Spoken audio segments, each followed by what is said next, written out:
Una culpa guardada, capítulo 3. Uno no sabe cuánto pesa una verdad hasta que la carga por más de media vida. Y no cualquier verdad, una de esas que se te clava detrás de los ojos, una que se te mete en el pecho, que no te deja dormir. Una verdad como la que yo tuve que cargar desde el día en que enterramos a mi hermano Javier. Han pasado más de 20 años desde entonces y todavía, cuando cierro los ojos, lo veo ahí, en silencio, en ese ataúd que me pesó más que todos los sacos de café que he cargado en mi vida. Lo veo con su rostro apagado, su cuerpo ya sin vida y con todas las preguntas que nunca se respondieron. Mi madre murió con esas preguntas en los labios. Nunca volvió a ser la misma. Se le fue la fuerza, la memoria, las ganas. Le iba la mirada cada vez que alguien mencionaba el nombre de Milena.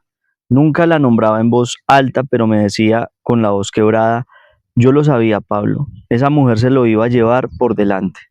Y yo no podía contradecirla porque en el fondo yo también lo sabía. Javier no era un santo, pero era mi hermano. Era noble, trabajador, ambicioso, sí, pero generoso. Se metió con Milena como un muchacho que cree que el amor lo puede todo y no se dio cuenta que no todas las mujeres aman, algunas calculan. Desde el principio Milena fue una mujer que me generaba desconfianza. La forma en que lo miraba, la rapidez con la que se metió en su vida, la manera en que sus hermanos, esos tipos que parecían más escoltas que cuñados, se aparecían de la nada. Cuando Javier murió no solo perdimos a un hombre, perdimos una historia, porque nadie supo exactamente qué pasó. Un día simplemente desapareció, 3 días después lo encontraron y Milena desapareció también, con los niños, con las cuentas, con el contenido completo de la caja fuerte y con un silencio que gritaba más que cualquier acusación. Durante muchos años intenté localizarla. A veces me levantaba con la esperanza de que ese fuera el día en que por fin daría con su paradero. Contraté investigadores, llamé a gente conocida, incluso viajé, pero nada, como si se la hubiese tragado la tierra. A veces pensaba en los niños, en especial en María Paz, porque me dejó su llanto grabado en la piel el día en que le regalé un caballito de madera y me abrazó como si yo fuera su segundo padre. Pensaba, ¿recordar algo de mí? ¿Tendrá en su memoria alguna imagen de su papá cargándola entre los cafetales? Y me dolía más pensar que tal vez no, que lo único que sabían era la versión que Milena les hubiera contado. Y ese era mi miedo más grande, que los niños crecieran creyendo que Javier fue un monstruo, un irresponsable, un hombre que no los quiso. Y entonces un día, ya sin muchas fuerzas, apareció una pista, una ciudad, un apellido parecido, una red social cerrada, una fotografía borrosa. Y después de meses de revisar, confirmar y volver a empezar, supe que había dado con ella, María Paz. No quise aparecer de golpe, no me parecía justo, no sabía qué le había dicho ni si tenía miedo de mí, así que decidí escribirle y lo hice con calma, con el corazón en la mano, como un padre escribe a una hija que no es suya, pero la siente como tal, como un hermano que no puede salvar a su sangre, pero sí podía salvar su memoria. Esa carta me dolió más que todo lo que había vivido, porque fue la forma más triste que encontré de decirla. Tu papá no merecía desaparecer así. María Paz, si esta carta está en tus manos es porque no me rendí. Me llamo Pablo Restrepo, tu tío. Soy el hermano de tu padre, Javier. No espero que me recuerdes, pero sí quiero que sepas que desde el día en que ustedes desaparecieron, no ha habido un solo mes en mi vida en que no haya pensado en ti, en tus hermanos y en lo que verdaderamente pasó. Yo vi nacer a tu papá, lo vi crecer, trabajar, amar, y también lo vi apagarse lentamente. Desde que Milena entró a su vida, algo en él cambió. No lo digo con rabia, lo digo con dolor, porque todos lo vimos irse de a poco, hasta que un día no volvió más. Tu padre fue encontrado sin vida, no en su casa, no en una clínica. Fue en una vereda, lo habían desaparecido por días, y cuando nos lo entregaron ya no era él. No tengo palabras para describir lo que nos dejaron ver. La versión oficial dijo que fue un robo, pero en el fondo todos sabíamos que fue otra cosa, una entrega, una traición. Tu madre huyó y con ella ustedes. No dejó explicación, solo desapareció con todo, con su apellido, con su dinero y con sus hijos. Pasé años buscándolos, no para vengarme, no para meter la presa, pasé años buscando porque la verdad no debería morir con los que callan, porque tú, María Paz, mereces saber de dónde vienes, no para odiar, no para juzgar, sino para que al menos una vez en la vida tengas todas las piezas del rompecabezas. Tu padre no fue perfecto, ninguno lo somos, pero te amó, te adoró, y no merecía irse así, no merecía desaparecer de tu vida como si nunca hubiera existido. Te dejo aquí mi número, no te voy a buscar más, no te voy a molestar, pero si alguna vez quieres saber, hablar, preguntar, aquí estaré. Con todo mi corazón, Pablo Restrepo. Cuando metí la carta en el sobre y le puse la estampilla, me quedé mirándola por más de un minuto. La dejé sobre la mesa, me levanté, di 2 vueltas por la cocina, me serví un café que no me tomé y volví a sentarme. Ahí estaba ese papel escrito con la tinta del alma, guardado en un sobre blanco, sencillo, sin remitente visible. No parecía gran cosa y sin embargo era lo más pesado que había sostenido en mis manos desde el ataúd de Javier.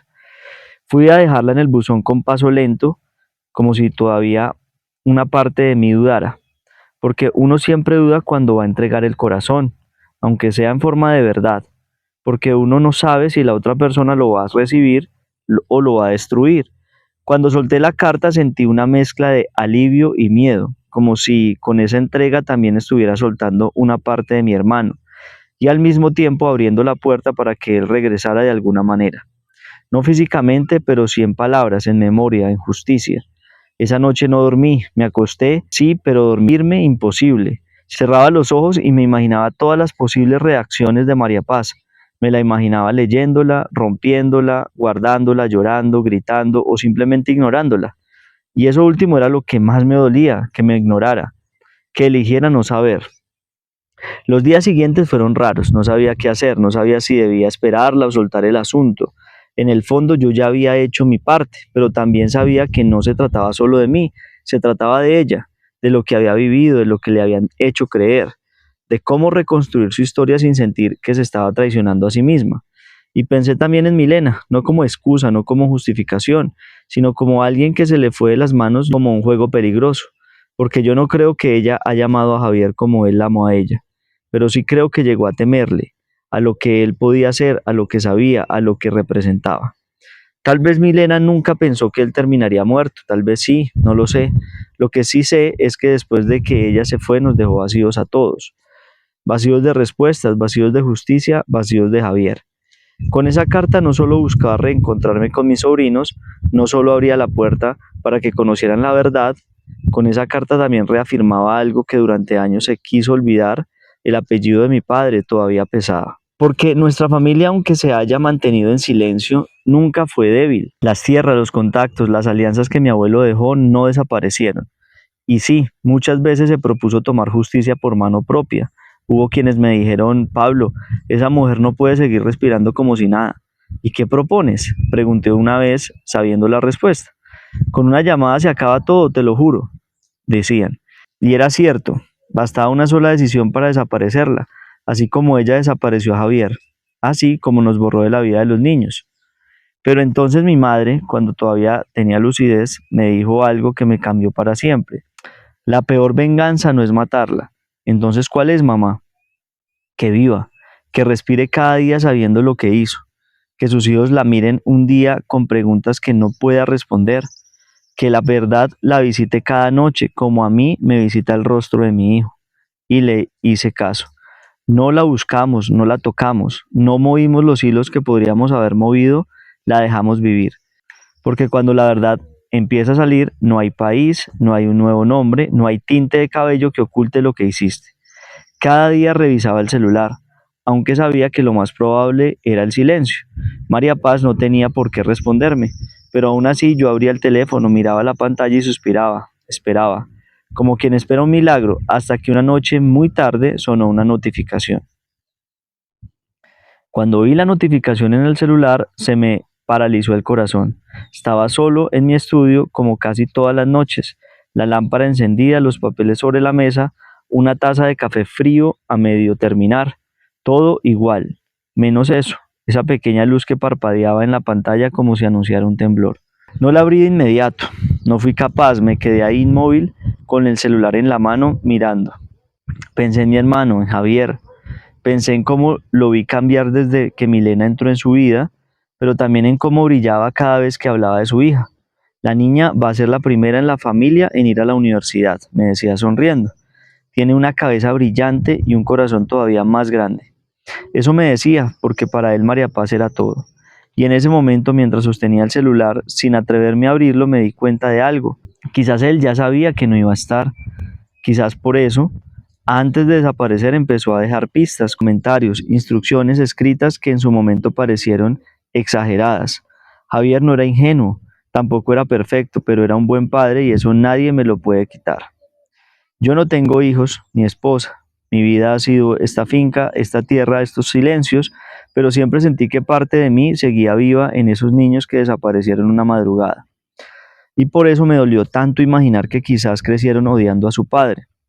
No puedo devolver el tiempo, no puedo corregir el final de mi hermano, pero sí puedo asegurarme de que al menos uno de sus hijos lo recuerde con amor, aunque sea uno. Tal vez por eso escribí la carta, no solo para limpiar su nombre, sino para que ella lo vuelva a ver como lo que fue, un papá que la amó más que a su propia vida. Respiré hondo, muy hondo, apreté el celular con fuerza y por fin abrí el mensaje.